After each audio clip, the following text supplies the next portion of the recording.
Hello, everybody, and welcome to the Aggieville Alleycats podcast, where come rain, shine, or anything in between, we're here to deliver to you the Kansas State sporting news that you so love. I'm Ace Edwards, right alongside Connor Baltazar. And yeah, that was a fun little game up against West Virginia in Morgantown. This is probably the most stress-free Morgantown game in quite some time, if ever. But yeah, I'm just happy. And before we get into why I'm happy, thank the sponsors of today's episode. That is Greg, Arthur, and Grandma. Thank you, Grandma. And if you want to support the show financially, please be sure to check out the official Aggieville Alleycats supporters link, both found in our podcast and Twitter bios. But Connor, I walked away very happy. I was very pleased with this performance. So how did you feel? I mean, yeah, I was really happy about it as well. I mean, I don't think that there's really a way to objectively watch this game from a K-State perspective and not feel fairly encouraged, I think. I think you kind of have to be pretty nitpicky to look for things that you can truly say went poorly for K-State. I mean, I guess the most you could really say is that we probably should have put them away a little earlier, I think. But that came with time. And it looked like there was like a slight twinge of doubt that we might let them back in there in the fourth quarter when they narrowed it to 20. But it really wasn't genuinely close from any point after we made it a 2-score game. So, yeah, this was, as far as games go, about as stress-free as you could ask for, particularly for a road game. Yeah, a road game in a scary environment where weird things happen like Morgantown. And it was somewhat refreshing to see a Big 12 title contender have a convincing win this week after, I can say this confidently about BYU, they should not have won that game. That was an Oklahoma State choke. And Iowa State put together a good 2-minute drive. I will give them credit. That was a genuinely good 2-minute drive that Iowa State put together to beat UCF. But it's nice to see one of the contenders sort of separate themselves from a team, especially on the road. Yeah, it's been a interesting times in the Big 12. I am honestly shocked that UCF nearly won that game because UCF is currently starting, I think, a 17-year-old at quarterback, a true freshman 17-year-old, and he went like 7 of 18 yesterday. And they were in that game until the final moments, it felt like. So I was really crossing my fingers and hoping that that they would take care of Iowa State there.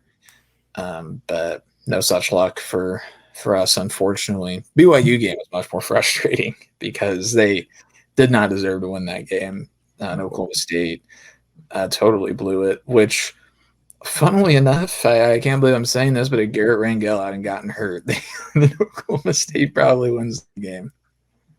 And the weird thing about the last note on that game before we move on to, the team that we cover, right? Alan Bowman actually main part of that entire game to me was Alan Bowman just deciding that he was going to have a clutch drive to end the game. That was pretty surprising as well. I guess Alan Bowman, maybe he needed a wake-up call or something like that. Maybe Alan Bowman needs to be disrespected before he can start playing competently, because they had like that 3 QB system to start last season, and that seemed to do the trick. So I guess benching him for Rangel and only putting him back in because of injury, maybe that was sufficient to get Bowman to go from bad to a little below average. So that'd be enough, I think, to make Oklahoma State a very annoying team to play. Yeah, but on the opposite end of quarterback performances on the spectrum is Avery Johnson. This was very much West Virginia saying, yeah, we're going to make Avery Johnson beat us with our arm and the receivers beat us outside. And that was their entire game plan, and it didn't work at all. Avery had two of the best throw. Like he had two legitimate NFL throws in this game. The first one was the layered ball to Jaden Jackson in the first quarter. I don't think I can put into words how ridiculous a throw that is. And everyone I feel like people are just glossing over that throw. And that's criminal to me because that is a ridiculous throw to make. Like, I remember 3 years ago, Trevor Lawrence made that throw once, and it was a highlight for like 2 weeks. And I'm pretty sure Trevor Lawrence's career has been coasting off of that one throw for the past however long it's been. But Avery not only had that throw, but had a very similar throw that was dropped to Will Swanson, where he was able to layer it over a defender as well. And Will Swanson just didn't catch it. Those were two legit NFL throws. And he was consistent on the deep ball as well. So it wasn't like he accidentally threw two of the best and most accurate passes of the year. No, he did it on purpose. He was on his game tonight. And the best part, Connor, you know the best part, because someone's name is missing from the rushing stats here. Yeah, Avery Johnson did not run the ball a single time in this game. No rushing attempts. The closest he got to even being in that category was designed rollouts or him extending a play from the pocket. He never ran the ball in this game. If we're guessing, it's almost certainly just a lingering caution from when he had to leave the Colorado game. If we had to guess, it's almost certainly what it is. But he didn't run the ball once. He was a pure pocket passer that had the capability of extending plays and making magic happen if he needed to. But really, he looked the most comfortable in the pocket that I've seen him, and it's not even close. I mean, like, Avery looked just unbelievable as a passer in this game. I was stunned, really, by how well he played and how consistent he was too. I mean, he probably could have been better than 19 and 29, but for a couple of drops. Some were tough catches, some were just kind of bad drops. Jace had, I think, a pretty bad drop at one point. It wasn't his best night, but I mean, this was like the flip side of Avery Johnson from, I think, some of the other versions we've seen where he's just been an elite runner as well as a great passer. This showed that if he's banged up, you can't just rely on like him throwing the ball and making a mistake, because he didn't make any mistakes. Yeah, and this is sort of the most growth that we've seen in between game to game, because this is legit, like, perhaps conference player of the week stuff. Like, that's how dominant the performance was. But I also want to give flowers before we get into game day grades. I do want to give the flowers to the defense, who, outside of garbage time, only gave up 10 points and had a pick six, including there were two interceptions. One was a pick six by Marquis Siegel, and the other one, Jack Fabris, baby. The Jack Fabris INT has arrived. Yeah, I mean, those are the two examples, I think, of the two types of football team you can have as well, where Marquis Siegel and Jack Fabris, the age-old question, rather be lucky or good. Fabris was lucky, Siegel was good. But at the end of the day, you still get a turnover out of both of those, which comparison doesn't mean anything, I guess, really, to the greater analysis of the game. There was just something I thought of where, Jack was just in the right spot at the right time. That's all that was. But Siegel, he pretty much read Garrett Green's mind, and just was in the perfect spot but he knew where to be. Jack was just running around, like looking to annihilate somebody, and the ball happened to end up in his hands. Yeah, which, hey, sometimes it's better to be lucky than good. But Now we can get into game day grades where we go through every single position group, including coordinators, giving them a grade from F to A plus. F meaning they near single-handedly lost us the game, which didn't happen this week. A plus meaning they near single-handedly won us the game or had an exceptional performance. As always, we start off with the man under center. That's a quarterback. Avery Johnson threw for nearly 300 yards, 2 yards short of it, 3 touchdowns, no interceptions, no even risky throws. Honestly, he was taking care of the ball in an exceptional way, was hitting open receivers, including some of the most difficult and ridiculous throws that we've seen at K-State. I cannot think of a single time. I'm going to keep pounding on this drum. That throw to Jaden Jackson that people seemingly are forgetting is probably the best throw in terms of degree of difficulty that we have seen in the past decade at K-State in terms of just pure degree of difficulty.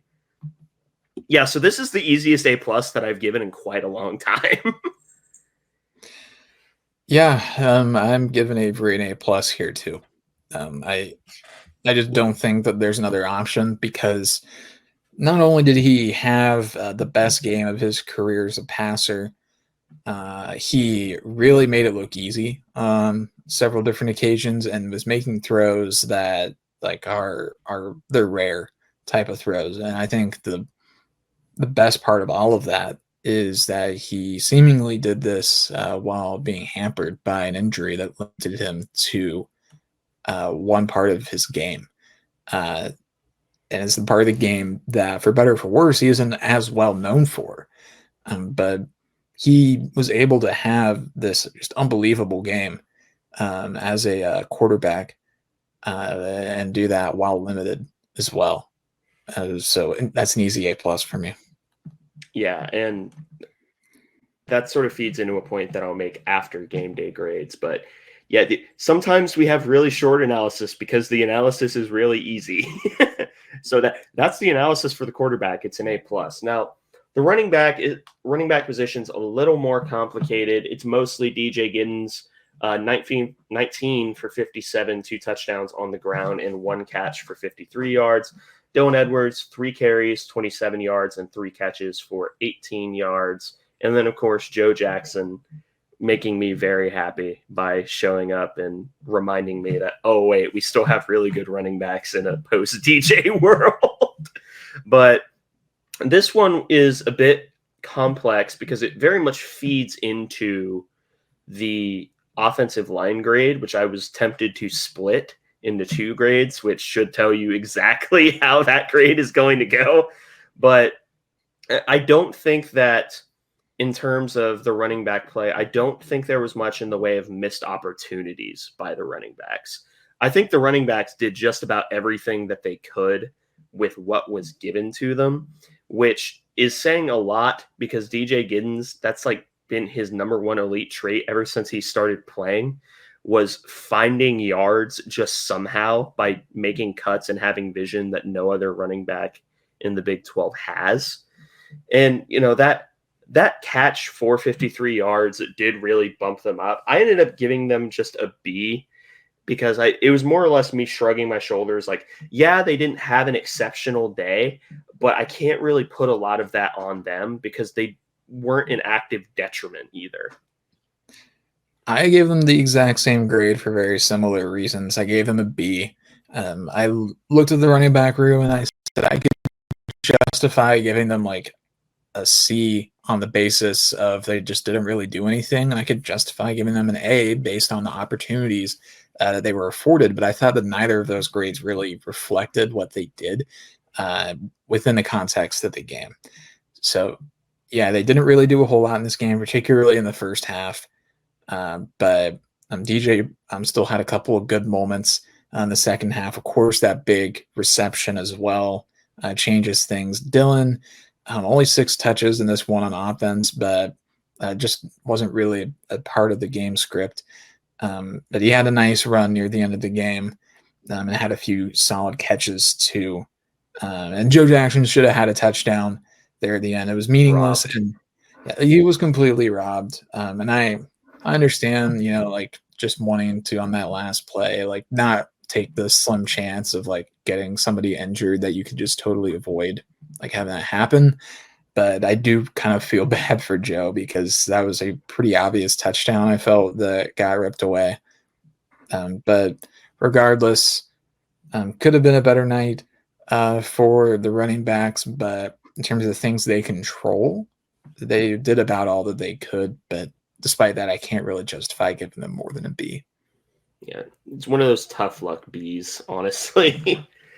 But a room that really flashed in a surprising way. I don't want to say surprising, but in a way that we haven't really seen this season up to this point was the wide receiver room. They've been consistently getting open throughout the entire year, and with a more passing focused approach by both West Virginia and Avery Johnson, no one shined per se, but everyone contributed, I think is the best way to put it. Jaden Jackson, 2 for 81, including a deep touchdown. Keegan Johnson, 3 for 46. Ty Bowman, the pride of Chanute, Kansas, 3 for 27. Jace, 2 for 22. And then Dante Cephas, 1 for 9. So you don't have any over 100-yard receivers, and only one of the receivers recorded a touchdown. What you did get was a bunch of receivers who didn't lose yards, and also flowers to Trace Spivey for blocking on that DJ Giddens long touchdown. I think it was a run, right? Or is it a pass? It was a run. 53-yarder? Oh, yeah, that was the catch. Yeah. Yeah, because, yes, it was on an angle route. Trace Spivey coming across the field to make sure that DJ wasn't touched. I see you, and you are appreciated. But, yeah, you don't have that sort of remarkable performance but you do have a bunch of really good performances, which was really all that Avery needed with how he was playing the game. I do want to give special shout outs to Keegan Johnson for being that available target so often in those more, intermediate to short routes. I do want to it for stepping up in that moment. So I ended up giving the receivers an A+ because they were consistently getting open. They were reliable, and although they didn't have the flash, that reliability is really all that we needed in this game. I went ahead and gave them a B+. I thought that they were good in this game. They were called upon to make plays. They generally answered the bell. The main reason that I didn't do more was that Jace had a handful of drops that were a little bit annoying. He had 2 drops in this game, which was very frustrating, I thought. But otherwise, they run block well. Cephas makes an appearance again with his catch. Ty Bowman, he's just, if you're paying attention, he's in on pretty much every third down now. And it's exactly for the reason in this game. And he's just going to run a crossing route all the way across the field. And that is his entire job as a wide receiver, and he's very good at it. Keegan, I was pleasantly surprised with in this game. He had a couple of really nice plays. One like a very deep hitch, another where he had a sudden step back that I thought looked good. Jaden had a really weird game because he only had those 2 catches, but they were consecutive plays. So he made it look like he was just about to blow up, and then that was the last that we ever saw of him. Yeah. And then Trey was also pretty effective as a run blocker in this game as well. I'm glad that he's been a willing run blocker despite not getting as many targets as maybe we had anticipated. So a solid game that could have been better and was held back just a little bit by Jace having a couple of drops. Yeah. But if you want to talk about run blocking, you could talk about the tight end room, because they were probably the room that had the best day run blocking and also had 4 catches, and half of those went for touchdowns. Garrett Oakley, 2 for 20 for a touchdown, which was a ridiculous throw and catch. You could argue that Avery should have led it more towards his outside shoulder, but you're running a little bit of a risk of an overthrow there, and you're trying to ask a tight end to reach more outside of his frame. I'm not saying that I don't think Oakley could have done that. I just think that for as brutal as this is going to sound, Avery was more than willing to sacrifice Garrett Oakley's life for the touchdown, and I think Garrett Oakley himself was okay with making that sacrifice too. But and then Will Anseau, 2 for 19 for 1 touchdown, the highest graded player on the K-State offense per PFF, which, okay, I see you. I recognize that. And this is, again, you could make a pretty convincing argument that this West Virginia game is the most complete that this K-State team has looked the entire season. And it comes at a really good time. You want to hit mid-season to late season strides. You don't want to peak early, because what happens when you peak early is you're just bound for disappointment. You're probably going to lose the bowl game if you make it that far. But speaking of, K-State's bowl eligible now. Forgot to mention that at the beginning. But I ended up giving the tight ends an A because, and I will admit that there was a little bit of bumping up of the grade for Garrett Oakley being willing to die for a touchdown pass. Yeah, I gave him an A as well. Again, super happy to see Oakley get another touchdown this season. The ascendance of Will Anseau has been really unexpected, I would say, at least for this early in his career. But I think we're at a point where he's going to be around for a while. I think he's going to be sticking around.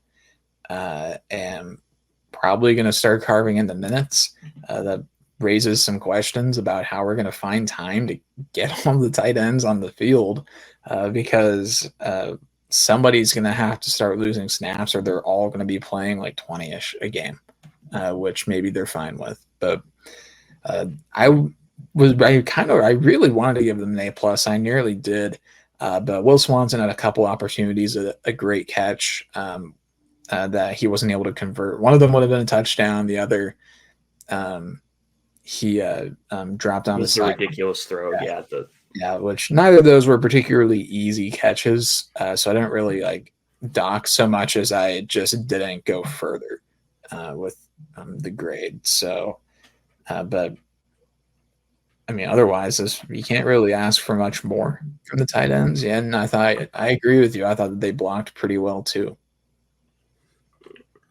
Now, the most complicated grade of the evening was the offensive line, because they were without Carver Willis. And the thing is I think I've sort of cracked the code here that Carver Willis is a pretty good run blocker who just has lapses in pass blocking, because Lane Gang took over at right tackle, had an exceptional pass blocking day, but the run blocking just wasn't there. And a big part of that is West Virginia selling out to stop the run. That is a big part of this. In fact, if you were to go through and chart every snap, I would almost guarantee you that West Virginia was playing the run probably about 65 to 70% of the time. So that does sort of tilt the scales here. However, the run blocking was still not good. And I hate to use running back stats as an example of, why the run blocking wasn't good, because there are a lot of backs that will have stuff blocked for them that just won't hit the hole.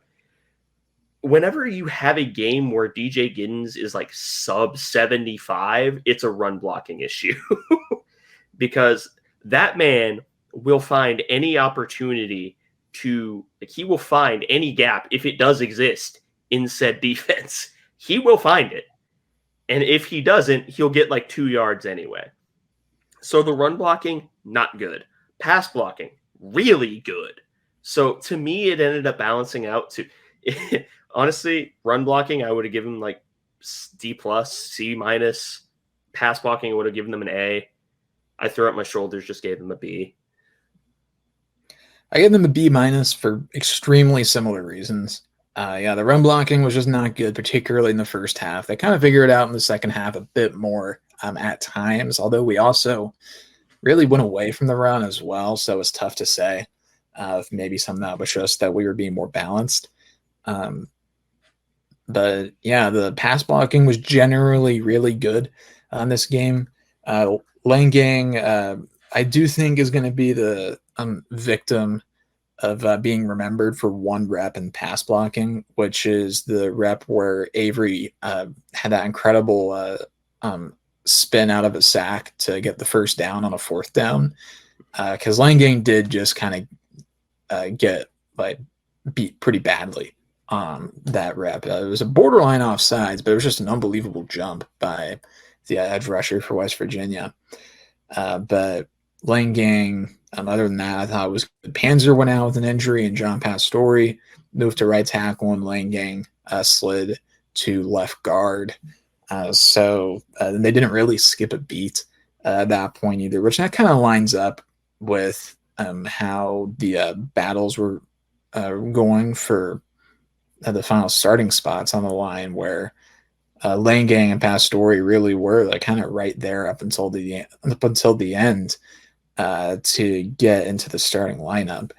But yeah, this was definitely not a banner day for the offensive line, but they figured it out and they did enough. And they were in the run game a detriment, especially in the first half. But they definitely were better in the second half, and it ultimately didn't really hurt us all that much. So I gave them a B- overall. Moving on to the coordinator. Connor Riley had a heater. Don't care what anyone says. Connor Riley had a heater. Yes, there wasn't much on the ground. Like sub 150-yard rushing day. Whatever. Near 300-yard passing day. Guys consistently getting schemed open. The literal only problem I had was with the first drive. I felt like the initial scripting of plays wasn't great because it went run, incomplete pass, punt. And then the rest of the game, Connor Riley was insane. Very, very easy A+ for I'm going to say it. Connor Riley's first 7 games were better than Colin Klein's first 7 games as offensive. First 8 games, I suppose, are better than Colin Klein's first 8 games. It may sound like blasphemy, but I feel like at this point it's just objectively true. Yeah, Riley gets an A+ for me as well. I was particularly happy with how willing he was to adjust to what West Virginia was giving. The first drive and kind of first 2 drives, he seemed to really kind of be poking and prodding and like testing the West Virginia defense, which I thought was kind of an interesting approach. Because he kept running it, and he's like, all right, let's try this, and it was the same result pretty much every time. Then we get a first down with a pass, and he'd say, all right, let's try that again, and keep doing that. And he just adjusted, and he said, okay, they're going to go all out on the run. We're going to go all in on the pass. And it worked. Notorious air raid team, Kansas State. Yeah. So that shows that Riley was has either really evolved or Matt Wells has really helped him in the pass department. It's been a combination of both, I imagine.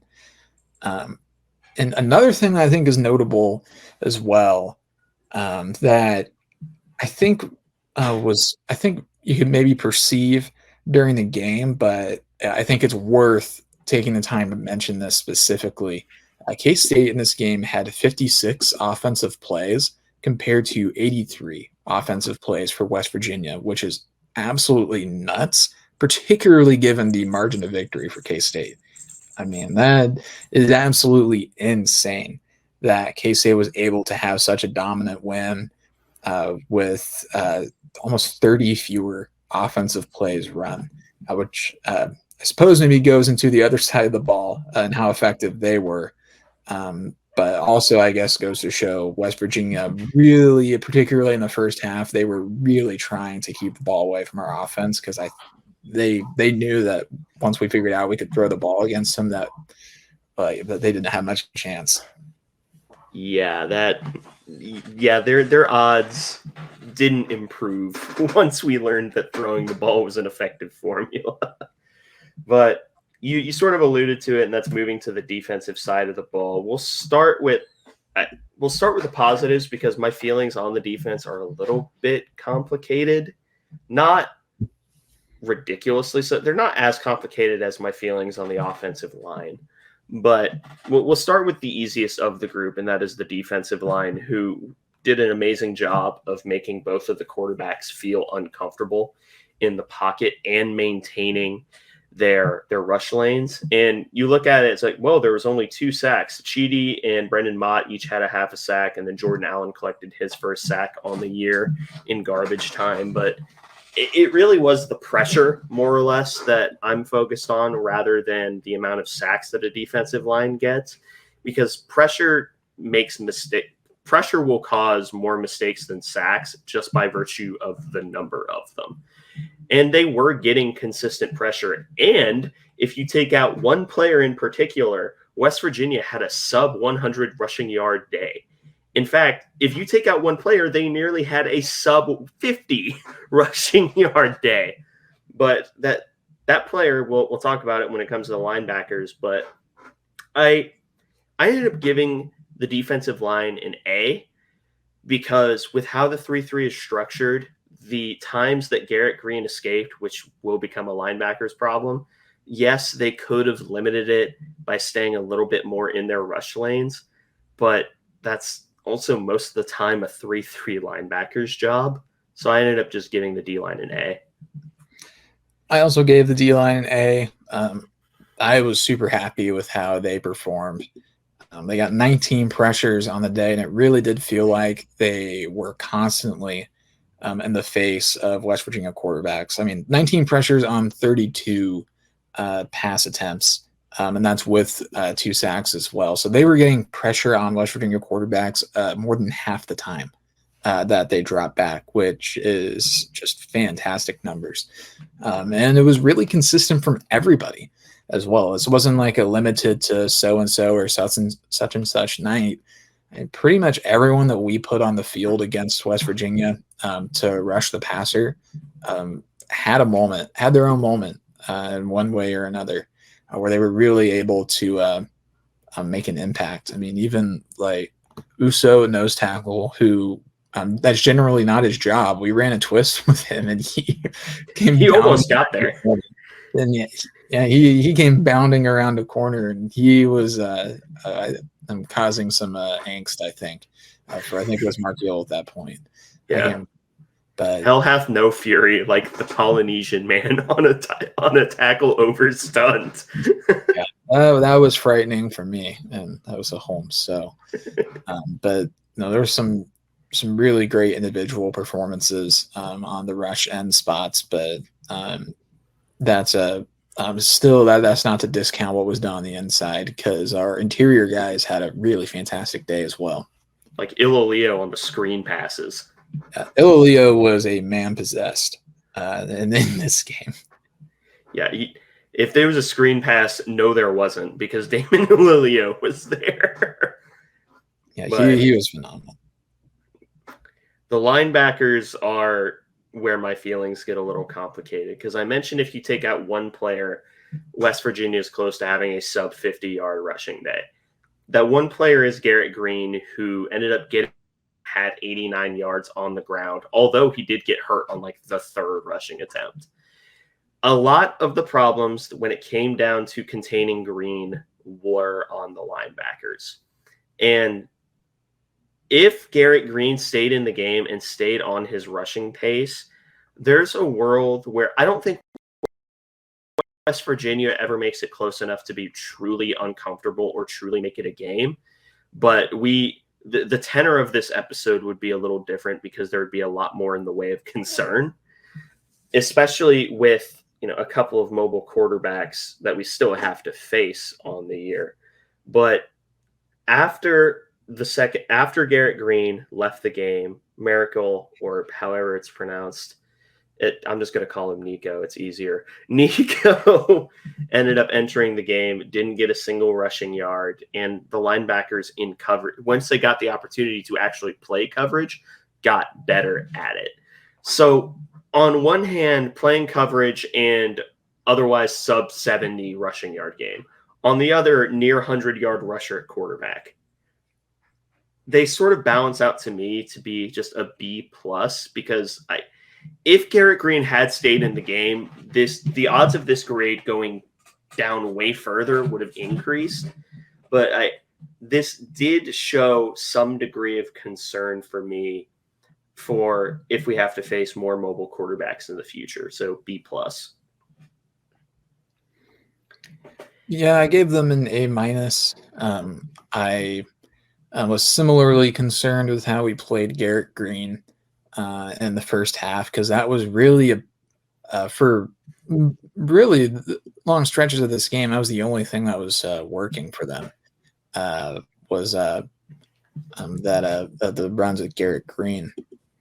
Outside of that, I thought their tackling could have been a little better, although outside, really defense wide, that was like I think the only like blanket concern for me was that most everybody could have tackled a little better, which made me a week that you can't raise that as a talking point with pretty much every defense. Yeah, but the linebackers, otherwise, I thought that they were solid.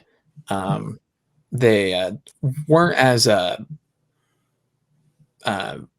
say obvious in the pass rush, but they were still a big factor. And then because I think we have focused a lot more on just how prolific the defensive line was, which is understandable, but the linebackers still made their presence known. We also saw a lot of linebackers in this game, including Terry Kirksey, who I did not know was on the travel roster, but he ended up unlocking 11 snaps in this game. So he had some additional game experience for someone that we haven't seen as much of. Nasser Romain carded 12 tackles as well, as that puts him over 50 total on the year, I think. But yeah, all in all, certainly could have been a better day for the linebackers. They were probably the weakest unit on the defense, but all in all, they still really settled down in the second half. Part of that is because Markiel was in, which I thought it was Martial, but the broadcast was saying Markiel. Markiel, yeah. I'm just going to roll with them. I thought it was Martial. That's what I was saying on the preview. But no, it was still a solid night, all things considered, for the linebackers. And also notable, I think, for the front six was that West Virginia came in at halftime with, I think it was 145 rushing yards, and they got 7 more the entire game. So really buttoned things up that facet. Yeah. The defensive backs, 2 picks. Yes, very good. Generally solid coverage and tackling. Yes, very good. Opening the game with Garrett Green just doing Garrett Green things and missing a lot in terms of switch releases. Very bad. So that, in a nutshell, that's my feelings on the defensive backs. But it was still enough to give them an A minus.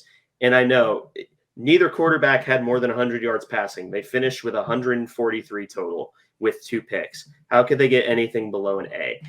Because they showed all 22 angles, and the switch release was almost always open for the entire first quarter.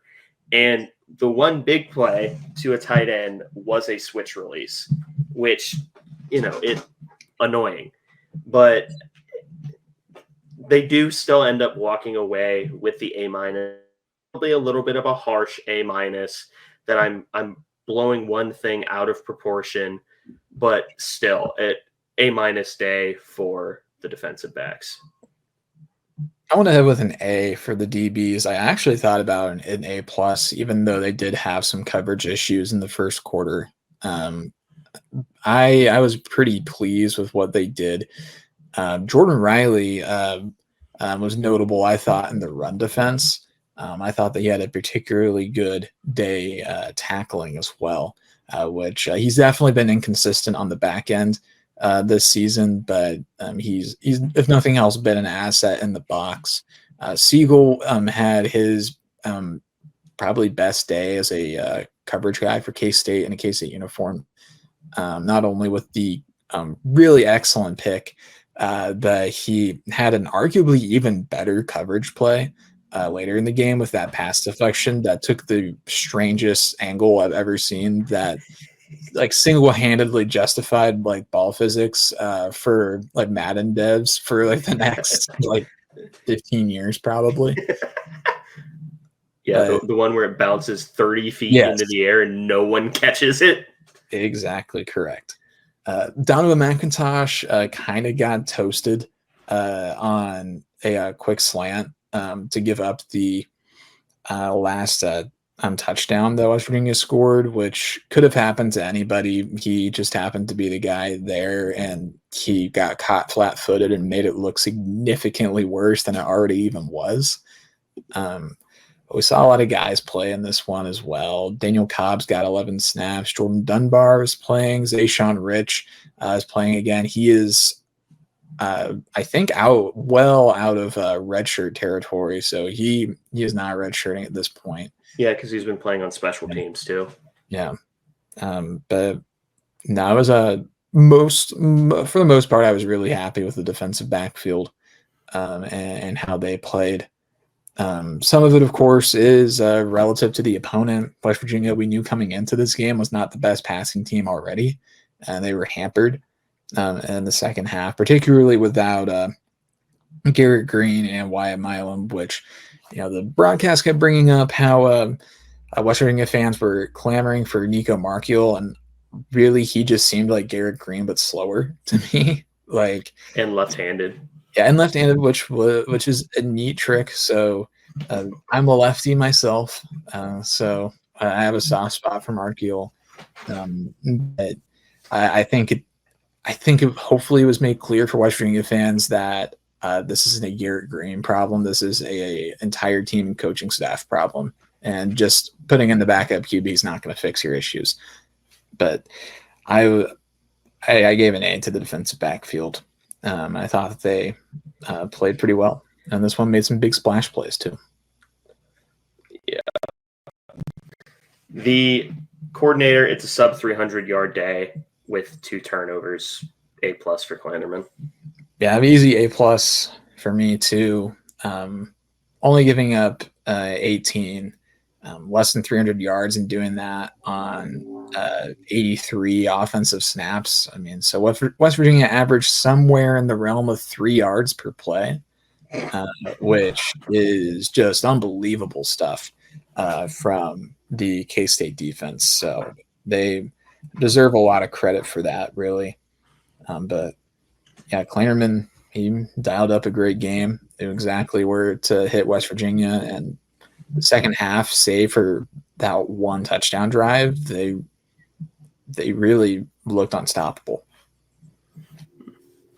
Yeah. Now, offensive MVP, I'm not even going to do the bit for it. It's Avery Johnson. Defensive MVP, you can pick first. I'm going to do Siegel for this one. I think that's the low-hanging fruit, I would say.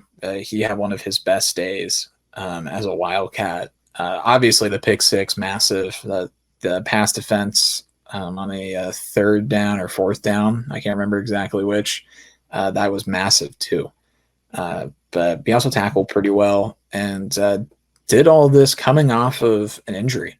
I think it's easy to forget that a lot of defensive players got banged up last week against Colorado, and this is the defensive performance that we put out with probably 5 starters playing banged up. And that's only the ones that we know about from the field. I mean, at this point in the season, almost everybody's got something that they're dealing with. So big shout out to Siegel. Would have been my first pick as well, but I am going to give it to Damon Ilalio for solid run defense play and also just consuming 3 different screen passes. Like that's an insane play for a nose tackle to make, to just destroying a wide receiver screen. Yeah, he was, despite how glowingly I spoke about Siegel, I don't mean to deceive with that, but Ilalio was a consideration for a defensive MVP for me as well. I think him and Ilalio and Siegel had banner days, were phenomenal in this game against West Virginia. Those 2 guys, wow, they were great. So to get into the takeaways for the more general points, we didn't mention this on the preview episode because I always feel it's a little bit conceited to mention this in previews, but this was a pretty easy game if you were to pick one on the year to kind of overlook. I think the only other candidate is whoever we play right before Iowa State. Is that It's Cincinnati. Cincy? Okay, yeah, I can't afford to overlook them either. Cincy's kind of having a not terrible season as well, Yeah, which that's is the part that scares me. unfortunate. They are 5-2 and just beat Arizona State. So hopefully at this point, Cincy has proven that they are good enough to not overlook, particularly because Cincy's 2 losses are a 1-point loss or 1-point loss to Pitt and a 3-point loss at Tech. So like they've played everybody close or they've been winning. Yeah, but this was probably the easiest game to overlook on the schedule between prime time in Colorado and a not as anticipated, for reasons that I will not go into out of fear of jinx, matchup with KU. And they didn't overlook the team that is probably going to be looking for a new head coach this offseason, who put his foot in his mouth early on in the week by saying that they should just have fun.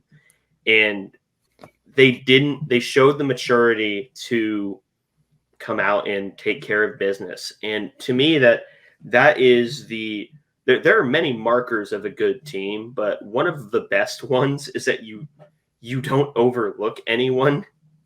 And I feel like that's kind of what happened with BYU, is we did kind of overlook BYU, and then a collection of miracles caused by Care Bears beaming down into the middle of the field from the top of an LDS church.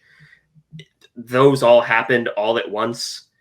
So this was a really impressive performance, not only just game in a vacuum standpoint, but looking where it's at on the schedule. I was really, really impressed with how the team showed out. Yeah, I agree. This was definitely a spot to be a letdown game, particularly with how West Virginia was kind of viewed conference wide coming into the season, because West Virginia was seen as a team that was kind of gearing up to have a big year coming off a 9-win campaign. The people with their ears kind of low to the ground, not necessarily us, but people smarter than us, like HSU_fan, we're kind of on the anti-West Virginia train, talking about how last year they had a very easy schedule, which that has kind of paid off. West Virginia, they're losing to the really good teams they play, and they're beating the really bad teams they play. I think they're yet to play someone in between. So that's a kind of a weird position to be in. But yeah, Neil Brown played himself into an extension last year, and this year he is pretty quickly playing himself out of a job, or coaching himself out of a job, I should say, which is a tough spot to be in. But yeah, big shout out to K-State not overlooking this game and not having a letdown after that emotional win against Colorado. Tough scenes in West Virginia, just based on the extension alone. The other big thing is just this game proved that you can't just focus on one thing with K-State, which I think was a concern that even up to this point in the season, some people had issues with. And for me, it was a much more early in the season thing where I thought the passing game was a little underdeveloped, not necessarily bad. I think it was just underdeveloped is probably the best word to go about it. But this game was an air show for K-State. And I think that there are teams that are like, oh, wait, oh, no, we have to defend both of these now. And whatever that does for the play action game, which was working when all they were doing was trying to stop the run, and we're successfully doing so. Yeah, this offense is finding the right time to click. Yeah. This game was, I think, in a lot of ways a message to the rest of the Big 12 on that front. In regards to K-State being a one-dimensional run-first team. The rumors have been proven largely false. Granted, West Virginia not the best team in terms of pass defense. But despite that fact, K-State was effective in a variety of different ways. And that was with losing the most reliable part of their offense throughout this year. So K-State really had to go out on a limb that they haven't had to very much yet. And K-State not only was successful being an air raid team, they were comfortable being an air raid team as well, which I think is maybe the biggest indicator of future success there, is that we really did not seem out of our element at all going to the pass. Now we're going to take our zoom out for the rest of the Big 12, because there are now only two undefeated teams in the Big 12, and that is BYU and Iowa State. K-State only plays one of those teams, and that is Iowa State on the last game of the regular season, which, if things continue to ramp up as they have been, might be a candidate for some national show or at least a primetime network. If things continue as they have been, the Texas Tech lost. I think Tech is still in the contending category, but their margin of error, especially going up against Iowa State, shrunk exponentially. So there's sort of, I think, a tier one of contenders still.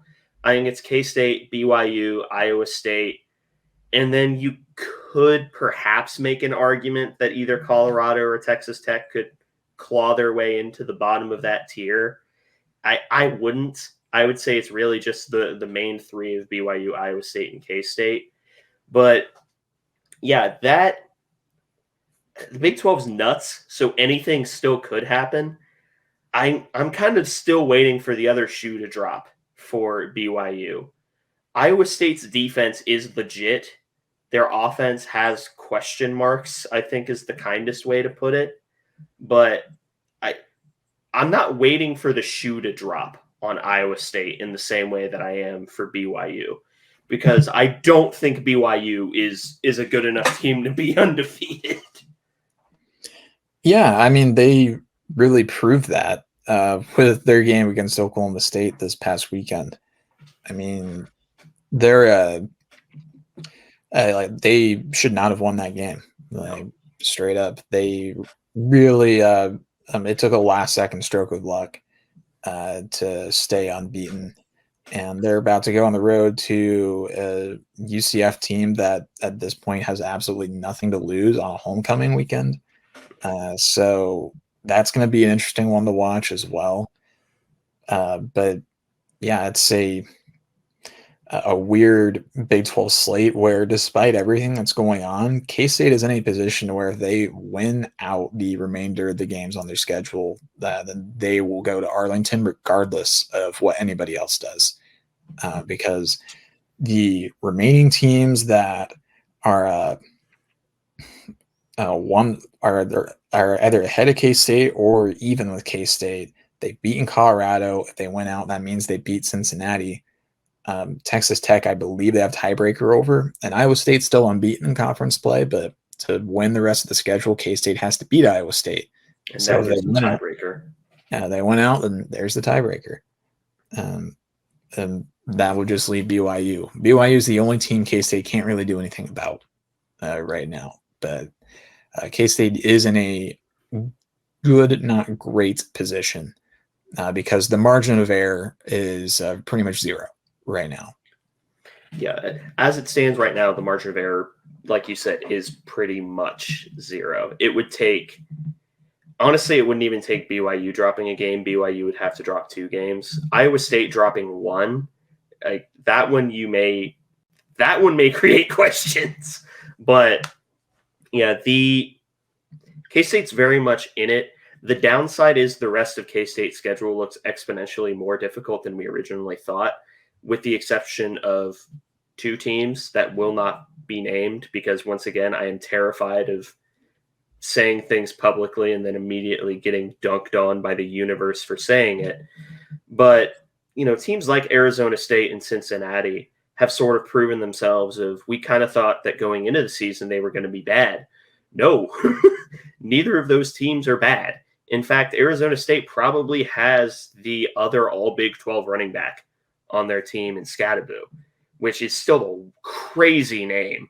But it's Cincinnati, Arizona State, Iowa State, all of those teams look way, way better than perhaps they were originally given credit for. So the rest of the schedule isn't a cakewalk for K-State. And my best advice to people would be to buckle up and just sort of whatever happens next. Yeah, it's going to be a difficult slate to end the year. Lots of very high pressure games are coming up. I mean, there's not a week off, I would say, on this schedule remaining for K-State, because you're either facing a team in a similar position or you're facing a team that is going to want a chance to be a Kingslayer. So it's every single outing from here on, K-State is going to be hunted.